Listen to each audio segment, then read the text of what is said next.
afternoon, it's Shani here with your share number 11. So we have 3 more shares to go and we have a lot of fun stuff to work with. Favorite is basil. Really excited about having basil in your shares this week. It's my favorite thing that we grow. I think I say that about every vegetable, but I really mean it with the basil.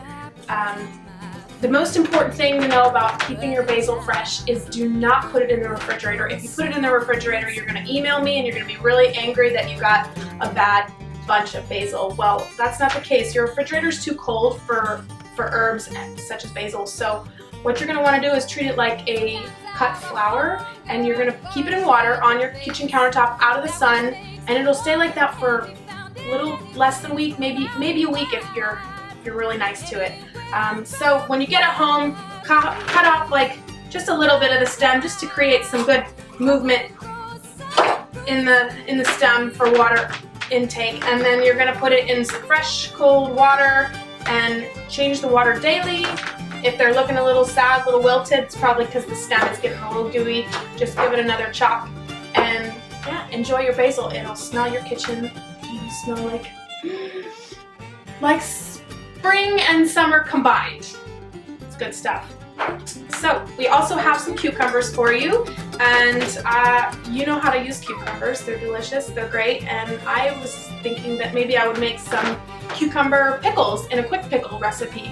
Quick pickle is basically like a refrigerator pickle, and it doesn't take very long to brine. So what you're gonna do is put your cucumbers in there. You can throw some green beans. I have this beautiful purple daikon radish from last week or a week before at share. So I just put them, you can pickle anything. Onions, I like to throw some garlic in there.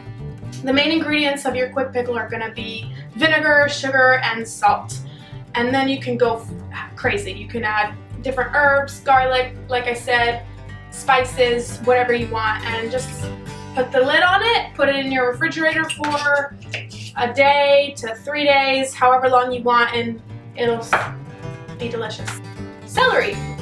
Now this is our celery, and it's a special treat for you guys because we don't offer celery that much. In fact, I'm not even sure if it's on the online store, just because we don't have a lot of it.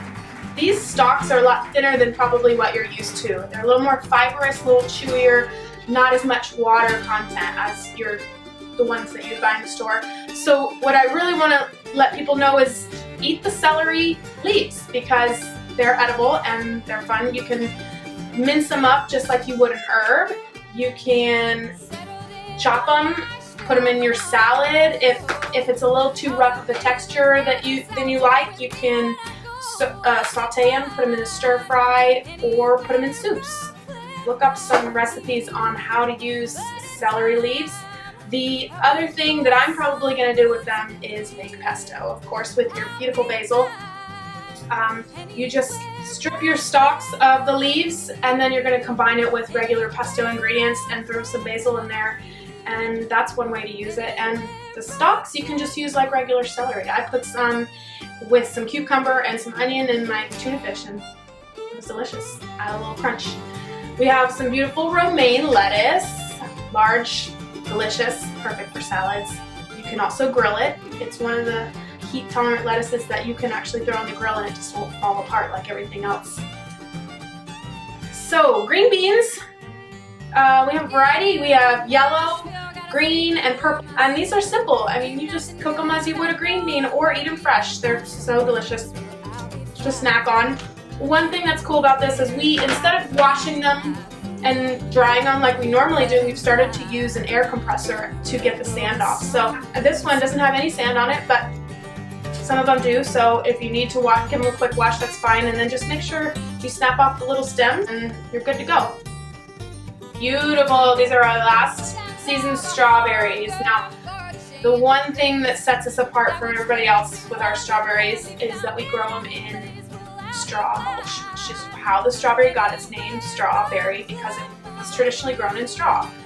A lot of conventional farmers use black plastic now as mulch instead of the straw, but we still use the straw, and you can get your last season strawberries this Sunday from 4 to 7 at the farm. We're having strawberry and sunflower you pick. So you can come out there and fill your buckets with some of the last season's strawberries. These are actually very special to us because these were planted by CSA members and friends of the farm. This year we didn't have our farm workers yet in October when it came time to planting, and we couldn't hold off any longer, so we called on our CSA members and we called on our family and friends of the farm, and they came out here, put their hands in the dirt, and grew these beautiful little berries. So yeah, come by on Sunday from 4 to 7 and pick your last season's strawberries. Our UF variety of peaches, we have a white peach, a golden peach, and we also have a donut peach, which is the flatter ones that some of you guys are receiving. They're delicious. They're small because when you grow organic peaches in Florida, they're not going to get very big. Plus, the longer you leave them on the tree to grow, the more susceptible they are to insect damage. And once you get an insect in there, burrowing in there, it's just not really sellable. They're delicious. Try a peach and basil salsa if you want, or maybe just toss them on some ice cream. That's the way I go because I love peach and strawberries on my ice cream. Or just snack on them. That one was good. Yum. Here we have our Murasaki Sweet Potatoes, and these are a Japanese variety of sweet potato with a very thin skin and a white flesh. They're delicious. They taste pretty much just like a regular sweet potato. They're a little starchier in texture. Don't worry about peeling them. You're going to waste your time peeling them, so just simply give them a wash, chop them up, toss them with some extra virgin olive oil, put some spices, whatever you want on them, and then roast them in the oven. That's my favorite way to eat them, but you can also use them how you would any other potato, in stews or mash them up. Go crazy. Up here we have our Vidalia sweet potatoes. Here we have our Vidalia sweet onion. You gotta kind of say it with a southern twang. Vidalia.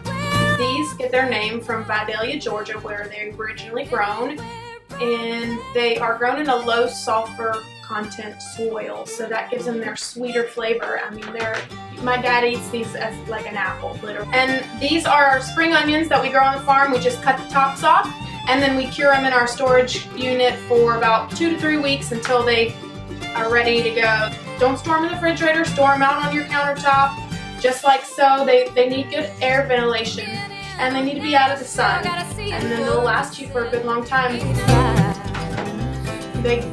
These ones, but thanks for watching, and stay tuned